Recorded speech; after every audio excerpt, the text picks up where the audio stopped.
தீவிரமான போட்டி யார் 2 பேருக்கு இடையில அப்படின்னா, ஒருத்தர் அதிமுக பொதுச் செயலாளரான திரு எடப்பாடி பழனிசாமி, மற்றொருவர் பாமகவுடைய நிறுவன தலைவரான மருத்துவர் திரு ராமதாஸ். இதுல மருத்துவருடைய தொடர் அறிக்கைகள் ஆளும் திமுகவை பலமுறை அச்சப்பட வச்சிருக்குங்க.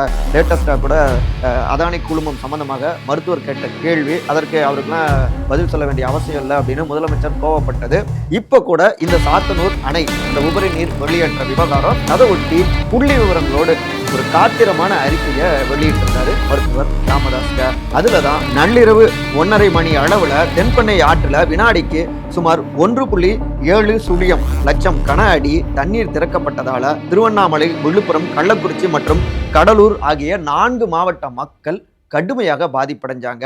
கடந்த 2015ஆம் ஆண்டு எப்படி சென்னையில செம்பரம்பாக்கம் ஏரி திறந்து விடப்பட்டது, அதை சொல்லியே தன்னுடைய தோல்விகளை நியாயப்படுத்தி வந்த திமுக அரசாங்கம் இன்னைக்கு அதே போல நள்ளிரவு நேரத்துல சாத்தனூர் அணையை திறந்து விட்டதன் மூலமாக அதைவிட பேர் அழிவுக்கு காரணமாகிட்டாங்க அப்படின்னு கடுமையாக அட்டாக் செஞ்சு பேசியிருக்காரு மருத்துவர் ராமதாஸ். செம்பரம்பாக்கத்தையும் சாத்தனூர் அணையும் ஒப்பீடு செஞ்சிருக்காரு. குறிப்பா இந்த மாவட்டங்கள் எல்லாவற்றிலும் பாமக வலுவாக இருக்கு. இந்த மாவட்டங்கள் தான் கடுமையாகவும் இந்த பெருமழை வெள்ளத்துல பாதிப்படைஞ்சிருக்கு புயலால. ஸோ இந்த இடத்துல புள்ளி விவரங்களோடு அழுத்தமாக அவர் வைக்கக்கூடிய கேள்விகள் ஆளும் திமுகவை அசைத்து பார்க்கக்கூடியதா இருக்கு அப்படிங்கிறாங்க பாமகவினர். பத்திரிகையாளர் திரு மணி அவர்களும் கூட பாமகவுடைய நிறுவன தலைவர், அவருடைய அறிக்கைகள் எப்பவுமே ஸ்ட்ராங்கா இருக்கும், சிறந்த எதிர்க்கட்சி தலைவராக இப்ப தீவிரமாக ஆளும் திமுக எதிராக செயல்பட்டு இருக்காரு அப்படின்னு கூட லேட்டஸ்டாக ஒரு காணொலியிலையும் நேர்காணலையும் பதிவு செஞ்சிருக்காங்க.